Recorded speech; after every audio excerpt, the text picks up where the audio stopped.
Não é de hoje e muitos movimentos tentam descredibilizar as escrituras sagradas. Nós já ouvimos alguns pregadores dizendo que a Bíblia precisa ser atualizada, que a Bíblia precisa atender a uma expectativa contemporânea, ou que alguns ensinamentos da Bíblia estão ultrapassados e não valem mais para os dias atuais.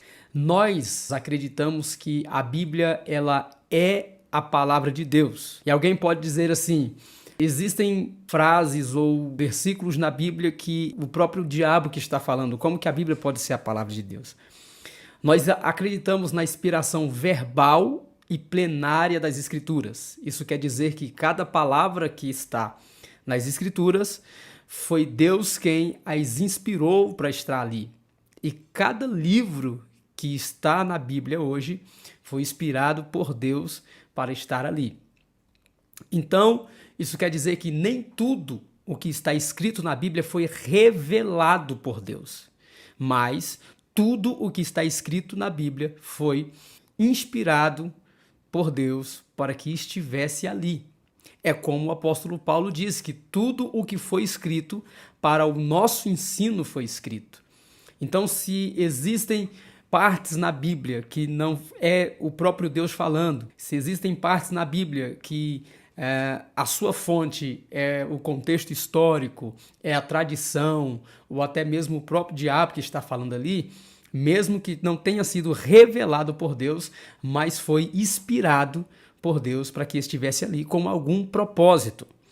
A Bíblia também ela vai levar em conta a particularidade do escritor. A Bíblia não anula as particularidades do escritor. A origem da Bíblia.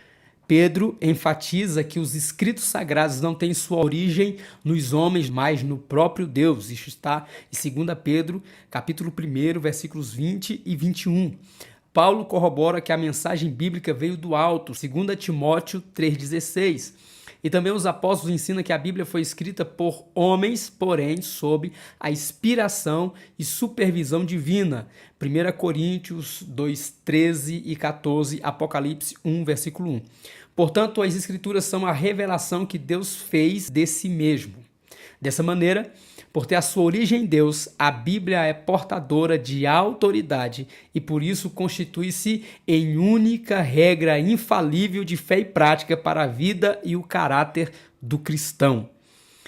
A nossa declaração de fé professa que a Bíblia Sagrada é a palavra de Deus, única revelação divinamente escrita, dada pelo Espírito Santo para a humanidade. Aqui nós temos uma questão sobre revelação geral e revelação especial. Chama-se revelação geral aquela em que Deus se faz conhecer em toda parte por meio da história do universo e da natureza humana. Na história, Deus se revela pela sua soberania, ele controla o curso dos acontecimentos, remove e estabelece governos e nada acontece fora de sua vontade. Daniel capítulo 2, versículo 21, capítulo 4, versículo 25 e Romanos capítulo 11, versículo 22. No universo, Deus se manifesta pelo seu poder nas coisas criadas, o céu, a terra, o mar e tudo o quanto há neles. Salmo 119, versos de 1 a 4, Atos capítulo 14, versos 15 a 17, Romanos capítulo 1, versículos 18 a 21. No ser humano criado à imagem e semelhança divina, Gênesis capítulo 1, versículos 26 a 27. A natureza moral da humanidade, embora de maneira inadequada por causa do pecado, revela o caráter de Deus. Romanos 2, 11 a 15. Efésios 4, 24, Colossenses 3, 10. E revelação especial. Se por um lado a revelação geral denuncia a culpa humana em rejeitar o conhecimento acerca de Deus, que está em Romanos capítulo 1, versículos 18 a 21, a revelação especial oferece redenção para os perdidos pecadores, Colossenses capítulo 1, versos 18 a 21. Ela é o complemento da revelação que Deus faz de si mesmo na história, no universo, na humanidade. Tudo o que foi escrito para o nosso ensino foi escrito.